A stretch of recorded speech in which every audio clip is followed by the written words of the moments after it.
Okay, first of all, I want to take out this moment to thank His Excellency Dr. Fareed for getting both of us connected. And then all the way from Azerbaijan, Baku, Dr. Yunus, thank you very much for taking out time to help us understand the Armenia and Azerbaijan conflict. Sir, how are you? I'm doing well, thank you. Yeah, truly, I'm grateful for Dr. Shakil as well for bringing us together, and thank you for having me. Dr. Yunus, before we continue into the conversation, I would want you to give your short introduction to our audience so they know where you're coming from. I'm originally from Azerbaijan. I was born, grew up in Azerbaijan. In Azerbaijan, I studied international relations, bachelor, master. Then in Germany, in Jena University, I studied political studies and governance. I studied European law in Würzburg University. I did my PhD in political science in Cologne University.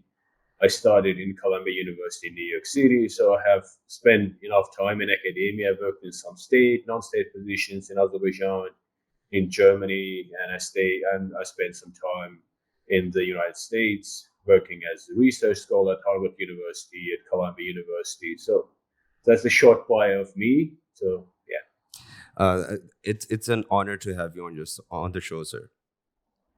So thank this you. is the first time we're walking into this conflict. Our audience has a very little idea about this conflict. So I want you to like break it down in a way, the simplest way people could understand.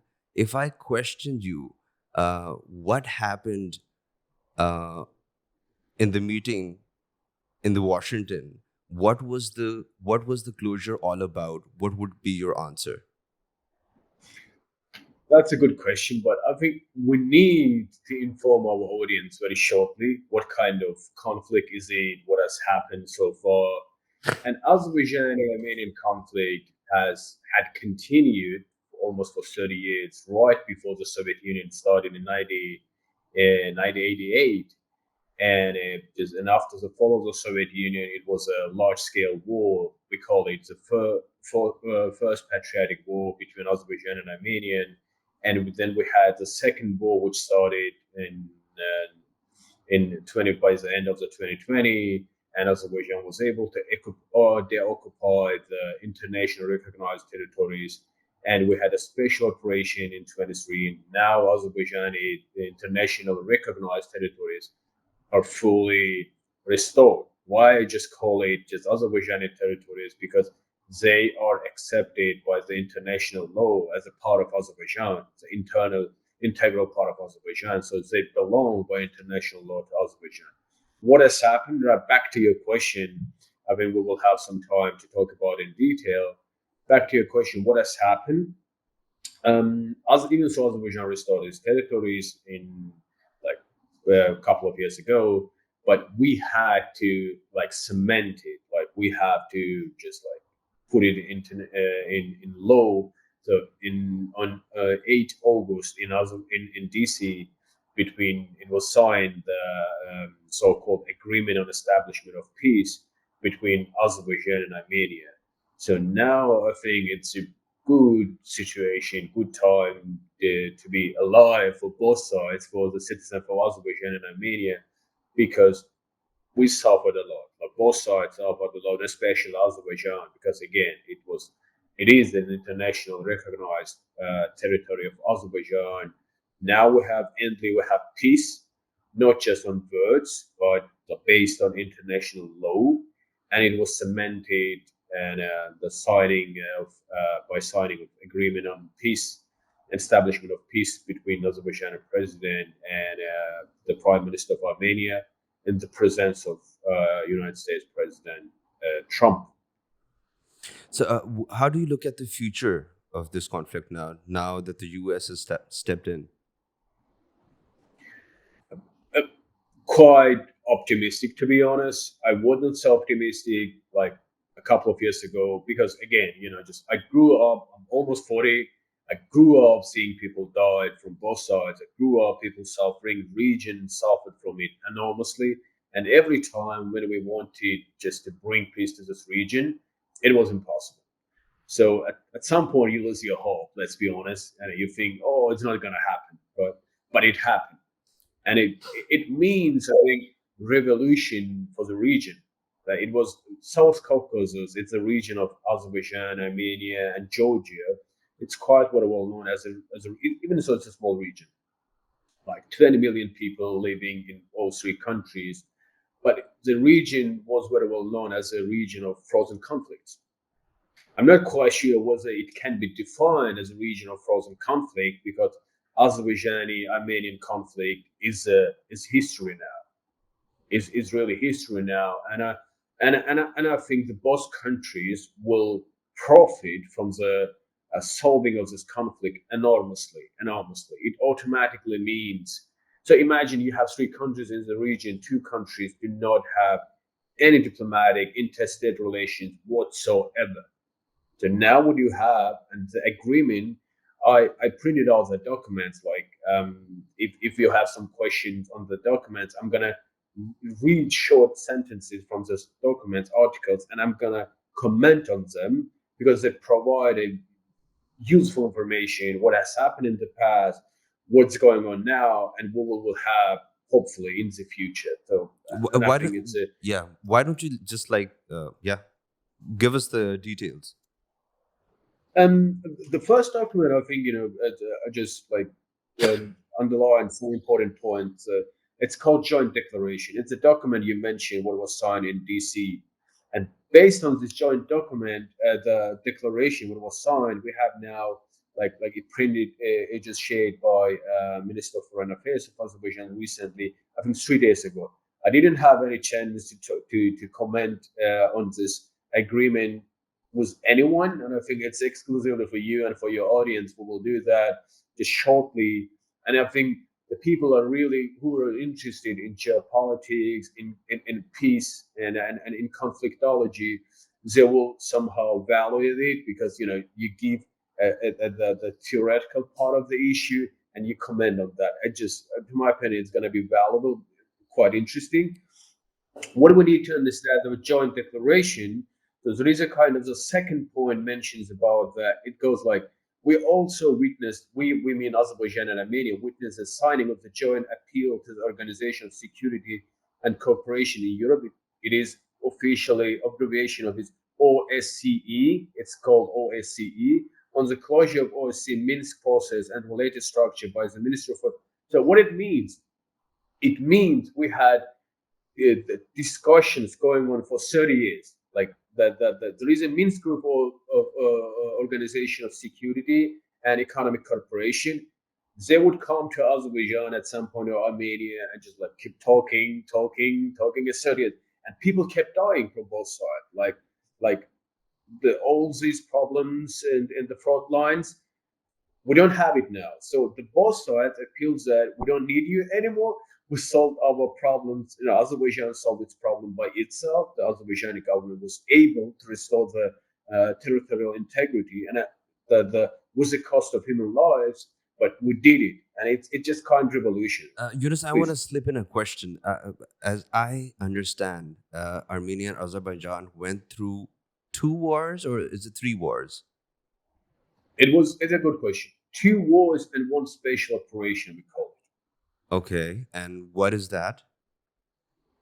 And two war, it was the first war from the 1988 to 1994 when Azerbaijan lost its 20% of its territory. Okay. And the second war was by the end of the 2020. So Azerbaijan was able to restore the big part of its lost territory. Okay. And the the third? special operation, Yeah. the special operation just gave us a chance to restore the 20% of lost territories. Mm. Wow. Okay. Okay. We can continue with the points they have in the declaration. So what it shows sometimes, like international law, sometimes it just. I started law. I'm a big fan of law. I'm not a lawyer, but I'm a diplomat. I'm a politician, but I believe in law. But sometimes, well, let's be honest, sometimes it doesn't work. So hard power, Azerbaijani hard power, was able, and Azerbaijani government was able to do something what couldn't have been done by international institutions. So we need to understand that they couldn't do it like for 30 years, but Azerbaijani soldiers, Azerbaijani army was able to restore territorial integrity within 44 days. 44 days. And sometimes hard power is so effective when we need it, right? When international law doesn't work, they would come, talk, and talk, talk. So like endless peace talks, but no result. And it was so frustrating, disappointing for someone like me. My family suffered personally from this conflict, and that was somehow disappointing, right? Now we have it. So another important issue here, I think our audience, you and me, we need to understand. It goes like it affirms the importance of opening of communications between the two countries of intrastate, bilateral, international transportation. So there is a Nakhchivan Autonomous Republic, which by international law belongs to Azerbaijan. So Azerbaijan didn't have a ground pass. We do have, but it goes through the territory of Armenia. So before the war, and like by now, we couldn't use this ground pass and go to Nakhchivan. So the people who live, Azerbaijani people who live in Nakhchivan, they had to fly through Iran and go through Iran. So like it, somehow pass Azerbaijani territory. So in order to imagine to go to one part of Pakistan to another one, you have to somehow travel through, I don't know, Afghanistan or another country. It's just like mind blowing. It was like um, it's really hard to understand. Now we have the chance that people can go from Azerbaijan, from any part of Azerbaijan to Nakhchivan without passing Azerbaijani territory. That's a good one. That's a lot of talks have been going on for a long time Is on this the gonna be corridors. a by air? Is this gonna be a road? Yeah, it's gonna be a road, and which is called the middle corridor. Yeah. There is a Okay. Zangezur corridor. You have heard about it, most Yeah. probably. Yeah. Yeah. Yeah. Okay. Yeah. It's called in Azerbaijan, we call it Zangezur corridor. It's Azerbaijani terminology. But I think Armenian side, it's quite somehow sensitive, and this in the term of this terminology. So we find with using middle corridor, but it's quite what we know Zangezur corridor. And it's just like in some US experts like call it Zangezur corridor as well. The, finally we will be able to use this middle corridor, and it's enormously, we need to understand, it's not only for the benefit, for the good of Azerbaijan, the region will profit from it enormously. Enormously, it's going to bring some economic dividends, it's going to be some political dividends, it's going to be some commercial dividends. Like the region will, Armenia by itself will profit from it enormously, because automatically the going goods, going these cars from the territory of Armenia will profit it, because the cars and commercial goods will be, Armenia will be able to put taxes on the economic like circulation in this region, and it's a big profit for Armenia side. Wow. Wow. Okay. So you have other points on the yeah. I have for instance, I think it's gonna be interesting because it's something to do with a signed document. The Republic of Armenia will work with the United States of America and mutually determine third parties to set forth a framework for the so-called TRIP. It is an abbreviation of Trump Route of International for International Peace and Prosperity. So this TRIP, this route is called TRIP. Like again, Trump route for international peace and prosperity, which is, to my opinion, it's quite important. So we need to understand this part as well. And the fifth point of the document mentions that Charter of the United Nations and Almaty Declaration will be the main international law point for both sides. So finally, we restored international peace. Now Azerbaijani soldiers, yeah, they occupy this territory, and finally we will have real peace where international law functions quite well. But again, it didn't used to function so well. It didn't used to function at all. Now, once Azerbaijani soldiers, Azerbaijani government was able to restore the peace, so-called status quo in the region, and finally we will we will enjoy the long-standing peace and a um, mutual agreement on peace between Azerbaijan and Armenia. It now works. The international law works now. So we will do everything based on the Charter of the United Nations and 1991 Almaty Declaration. That's, in my opinion, the most important part as well. So we're just done with joint declaration. The most important point we need to understand in terms of joint declaration, what was signed between Azerbaijan and Armenian side on August 8th. And yeah, just if you have any questions, we will talk about the agreement on the establishment of peace as well. But please feel free to ask any Yeah, questions yeah, you a want. lot of questions. So before we get into how are the people of Azerbaijan and Armenia taking this, how are your neighbors taking this? You can take names. That's a good question. I think the problem couldn't have been solved because it was a kind of geopolitical.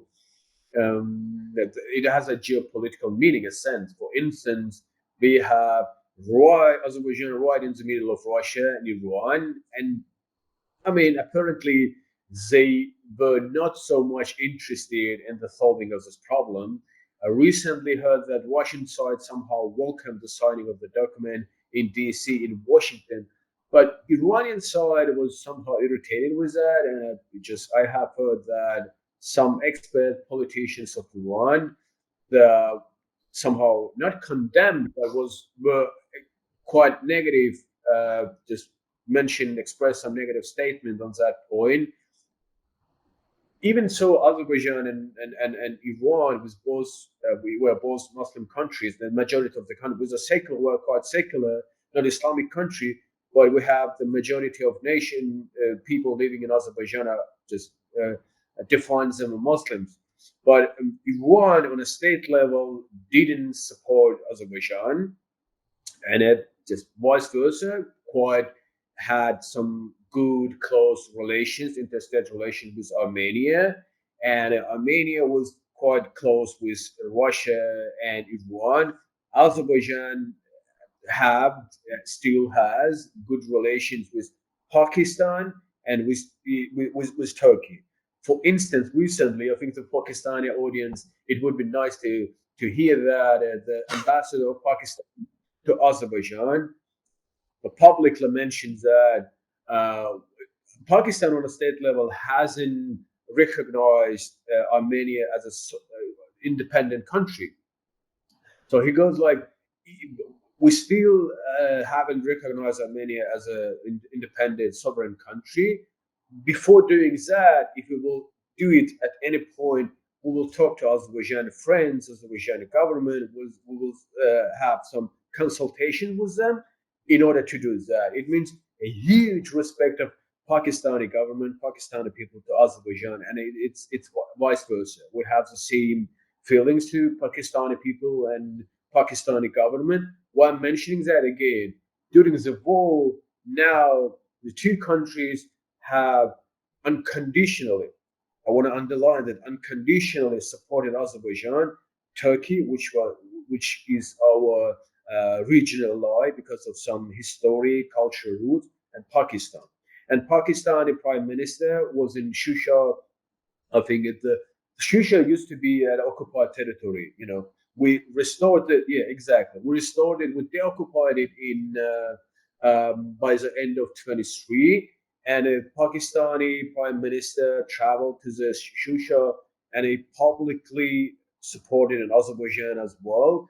So it shows again, you know, Pakistan, one of the two countries which unconditional, I underline it again, unconditionally support Azerbaijan. That's So also it's a because kind of Pakistan went into a conflict with India and Azerbaijan stood with Pakistan unconditionally.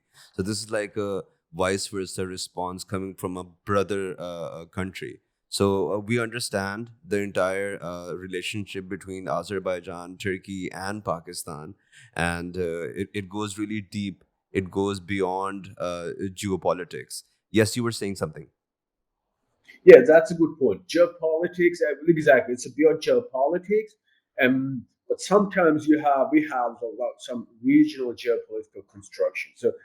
Um, let's say that. And I think during my study in Columbia University, I had a lot of discussions. So it was like, oh, why Pakistan or Turkey support Azerbaijan? Why, like, at some point Israel support Azerbaijan? And people somehow want to define the conflict as a religious conflict. I have heard it many times. I think people who want to do that, they're just not so well informed about the background, about the history of the country. So you can't explain how Islamic Iran would support Iran. You can't explain that. So it is a thing that somehow disappointing that people don't see that as a main factor. That it's not about religion. It's not about any kind of historical issues. It's about pure geopolitical calculations. So we need to understand that. So again, Iran was I'm not quite sure about in terms of percentage, but Armenia still gets an enormous part of its natural gas from Iran. So without Iran, Armenia would somehow would be full isolated, because Armenia didn't have. So slowly we will move toward Armenia's interest. Why this agreement would be helpful for Armenian as well. So I want to be objective as possible and would just like bring this point as well. So Armenia are just surrounded and has borders with Turkey, Azerbaijan, Iran, Russia. So Armenia didn't have anything at all, any diplomatic, any economic, any political relations, interstate relations with Turkey, with Turkey, and with Azerbaijan, only with Iran, only with Iran. Now, this agreement means that Armenia would able to establish just functional relations, diplomatic relations, economic relations, social relations, maybe cultural relations in the future with Turkey and Azerbaijan. And Turkey is just like it's an enormous economic power in the region. So it is something positive for Armenia as well. It's a win-win situation. Of course, it's Azerbaijan restored its territorial integrity. Azerbaijan needs this region, the corridor, and just like send the goods from this corridor to other countries, to the so Iran, so Armenia to Iran, Middle East, Central Asia. But Armenia, so if we look at it more from more optimistic and pragmatic point of view, Armenia will uh, enormously enjoy profit from this peace agreement as well. So again, just now the geopolitical situation is changing, and it's just like it just to my opinion, to me, it just priceless. So in my lifetime, I'm witnessing it, because this we had the status quo for almost 30 years. 30 years, the same geopolitical constructions, the same interest, the same problem. Now the situation is changing, and to see building establishment now fragile, but I think it's going to be really better and better. It's going to increase the dynamic of relation between Azerbaijan and Armenia, to my opinion, to my prognosis, are going to be better and better. But even now, to see that the situation is changing even so slowly, it's just revolutionary time period for me, and it's a good time to be alive. So, yeah, talking to you, I can understand how people are feeling in Azerbaijan.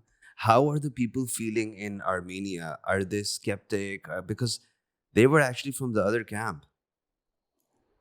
That's a good question, but it would be the most objective point of view. It would Any Armenian expert would talk about it, but I can tell my opinion, my subjective opinion. I think conscious, logical people who think logically, they would welcome it. They should welcome it, because again, just during the occupation of the territories, we fought for our territories, which were internationally recognized territories of Azerbaijan. But Armenian side fought for something what didn't belong to them. I really, I can't understand it quite well. So now they just relieve from this problem. They will not die in the future for something what wouldn't belong to them, what didn't belong to them. That's a huge relief for the region. I think, in my opinion, Armenian people, conscious Armenian people, logical Armenian people, they don't want to see the war anytime. So I recently saw um, it was statistical information that the majority of Armenian people, don't want to see the war in the region. It shows that Armenian people understand that it's something for the good of the Armenian people as well, for the good of the future of the Armenian people as well. And people, again, just wouldn't suffer from this conflict anytime. That's a win-win situation for both sides. Yeah, okay. Talking about you mentioned the battles as well. Let's like dive slightly into the battles. I'm like interested in military technology, and I've heard that these battles had like drones, a lot of drones used. So if you could like walk us through that, how was that? And was this the third one, the second one, or the first one? That's another good question. But let me put it that way. Before answering your question, I wouldn't claim that I'm a military expert on any kind of topic, but of course, I can share my opinion. That was what, as I mentioned, it was a 44 days war, and we call it 44-day patriotic war. So imagine the industry, which was bold, and slowly I'm answering your question. The military industry, which was built by Armenia, and of course with the close help of Russian government for 30 years. So Azerbaijani side was able to destroy within 44 days. And it was possible because of so-called modern war methodology, tactics. It couldn't be possible without using drones. And we got drones from so-called Bayraktar from Turkey, that the most modern drones which were able to change the trajectory of the war.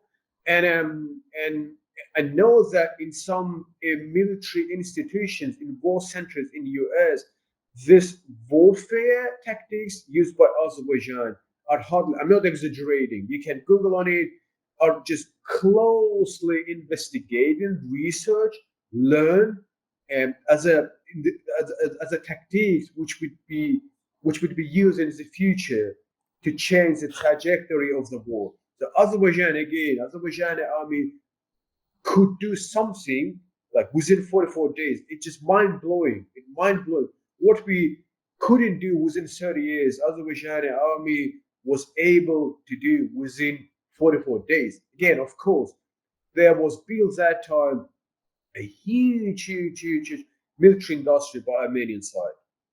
So the war tactics, like you mentioned, the drones could destroy it. Of course, that we have, even so, we're a small country. We have about 10 million. It's not the largest population in the post-Soviet region, but we have, is allegedly, Azerbaijani army, the second army in the post-Soviet region after Russia. Now Russia, 150 million. We're only 10 million. And it just like, it shows that Azerbaijani people wanted to deoccupy, to restore our territorial integrity so badly that we just prepared within 30 years. It wasn't like within one day.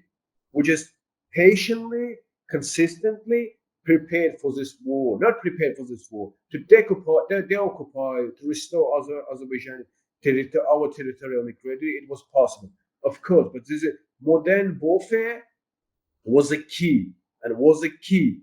Again, I took some classes during my study at Columbia University. In one of the classes, one of the seminars, I took the class which was called that time War and Conflict Study. And Azerbaijani case was told as the most modern warfare case. And it shows, that we have, of course, it wouldn't be possible without Turkey's close help, with Pakistan's close help, with Israel's close help. We should be honest. But Azerbaijani army and Azerbaijani warfare tactic, these two most important key points which made this possible. And of course, again, just a lot of U.S. The military institutions, study study institutions do learn these modern warfare techniques for the future of modern warfare. You also mentioned Russia. We've been watching news. Azerbaijan and Russia have been like swiping each other. There have been ups and downs between relationships. We also went to the extent that we heard that some Russian journalists were arrested in Azerbaijan. Could you give us the background of the entire thing? Um, the relations between Russia and Azerbaijan were always complicated. So even so, we were not allies, close allies, but Azerbaijani government tried to build a really functional relations with Russia. So we're not friends, but we have a good understanding of regional dynamics, not like emotional emotional understanding of the problem or the sense of the meaning of Russia for this region. It is the largest army. It's the largest economy in the region. So Azerbaijani government tried to build some functional relations with Russia. But I don't know, at some point, Azerbaijani airplane was like shut down, and by the end of the 24, the last year, um, and Russia didn't haven't still Russian side hasn't still apologized publicly. So the Azerbaijani people, Azerbaijani government, of course, want to see the Russian side, the Kremlin, Russian government, apologize for the for shooting down the airplane. And it wasn't a military airplane at all. Yeah. It was a civilian airplane.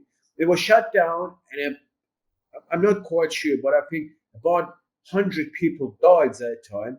And it was an enormous tragedy for Azerbaijani people, for Azerbaijani government, for all of us.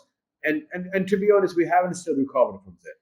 And I think public apology from the Kremlin would somehow facilitate this problem for us. We could somehow, okay, it happened, let's restore our relations. So Russia hasn't done it yet.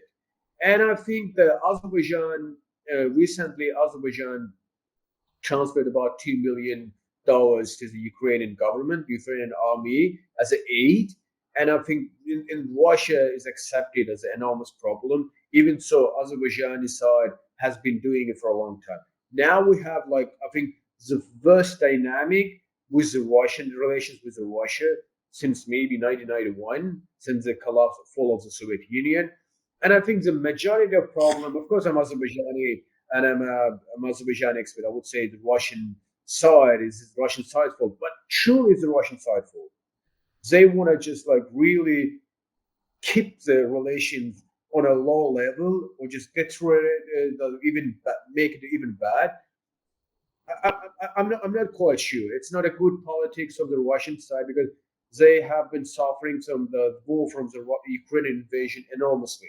So you don't want to open the second front in Azerbaijan, and to make like new enemies. Because again, just we never been allies with Russia, like in the case of Pakistan, Turkey, but we had some functional relations. We're not friends, but we're not enemies either. So, but now the situation even bad again because of the statements of the Russian side, because of the statements of members of Russian Duma, Russian Parliament. I think they're quite emotional because of Azerbaijani, the current independence policy, foreign policy course of Azerbaijan. Russia would. It's surprising that Russia is okay with America's presence between these two countries, especially. It's a historic day today as well. Putin and Trump are to meet today in our part of the world and tomorrow in their part of the world. And that is also, do you think that will have any tolls on the on the region here, in your region?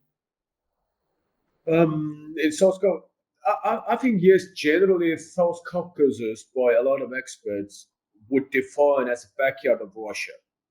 So it's a post-Soviet region again. Just Russia was enormously impactful in this region, politically, economically, and socially, culturally. Russian language still lingua de franco, the common language of the region. But now the Armenia and Azerbaijan somehow slipping out from the Russian so-called radar influence sphere, and of course it's irritating for the I see, so it's irritating for the some Russian experts, politicians. But meeting with Trump, as you mentioned, in Alaska, in the United States, I think would somehow um, impactful our region as well. It depends a lot on the interstate relation between the Russian government and the government in the US. But I think that since our agreement was signed between the joint so-called joint declaration was signed between Azerbaijan and Armenia in DC in White House, it would make Russia to respect it because it wasn't signed in any way else where Russia would say, okay, I don't recognize it. Yeah. No, Russia has to recognize. So the power recognize another power, so hard power. And I think since it was done by in the within supervision of US and it was the close participation of President Trump, it would make Russia to recognize it and to be more careful. I'm just trying to somehow to build this empathy and it just like to try to understand the perspective of the Kremlin would make them to respect the sovereignty of the regional countries and to be more careful if Russia would consider using any hard power because again it was signed in White House. You should be careful with that. And I think what another point and the most important point would make me really pragmatic in the for the future, for the sense, meaning of the joint declaration, signed joint declaration for the future, it was signed again in White House. So people, the both countries, people, especially Russia, should consider it very carefully. That's the most important part. Otherwise, to my opinion, in 3 years, the Russian side would say, you know what, it was signed that time, but I don't accept it. So your president also stressed that Donald Trump should be nominated and given the Nobel Peace Prize award. What do you say about that? I think that's a good point. Not only Azerbaijani president, I think Armenian president, a couple of Israeli president, Pakistani, Netanyahu as well. Pakistani president, Pakistan, prime minister as well. I think he came that time was in US. Donald Trump truly tries to solve this conflict and to bring peace, and especially it's happening in so-called post-Soviet region. The Ukraine is not far away from Azerbaijan. It's far away from US, but it's not far away from Ukraine. And I think some Azerbaijani people died from who were the citizens of Russia and Ukraine. They died. So we're just suffering from those conflicts like in person. So seeing someone who just tries to bring peace to the region, to solve this ongoing conflict. So, for instance, Azerbaijani conflict continued like for 30 years, like went on for 30 years, and now we have peace. And the Ukrainian conflict, Ukrainian Russian invasion to Ukraine, it was like it is since February 20. It's like 3.5 years, and someone steps in and says, I'm going to do my best in order to solve this problem once and for always. It should be really welcomed. And I think it's a beautiful when someone has this courage. For instance, the previous U.S. administration didn't want to do that. They even didn't try to do it. Even they started more wars than Trump. This guy has ended more wars than they started. Absolutely. So the now the Azerbaijani conflict is history. I hope, as a person who lives in this world, I hope to see another problem like history, like solved. I mean, Ukrainian problem. To my opinion, Donald Trump has a sincere willing. I feel sincerity. I feel sincere willing to solve this problem. He does his best, but again, just someone who just wrote an article, some articles in research this region, and especially the problem between Ukraine and Russia. I can tell you, it's so complicated you can't even imagine. It is really complicated. If someone is able to solve this problem, it's not European Union, it's not Germany or France, it is the US. And once US and the current administration steps in and does its best and sincerely, it can be it should be considered a big step forward, and it can solve the problem. When exactly, I'm not quite sure. A lot depends on the Kremlin, and to my opinion, personally, on Vladimir Putin. A lot depends on him, but Donald Trump does his best. And recently heard that his statement. He says, "I'm going to meet Mr. Putin, and then I'm going to try to organize a second meeting as soon as possible with Ukraine, with President Zelensky, with President Vladimir Putin, and me. So, like Troika, so called, together, if they want to see me in negotiation." So he truly tries to do something, and it should be welcome. Dr. Yunus, it was such a great pleasure to have you on the show. It was a information packed hour almost. I hope to see you again on our show. Uh, Much respect from our side to yours. Thank you. It was my pleasure. I haven't commented on the agreement joint declaration yet. It happened with you on your show. It was nice to be here. Much respect, love from Azerbaijan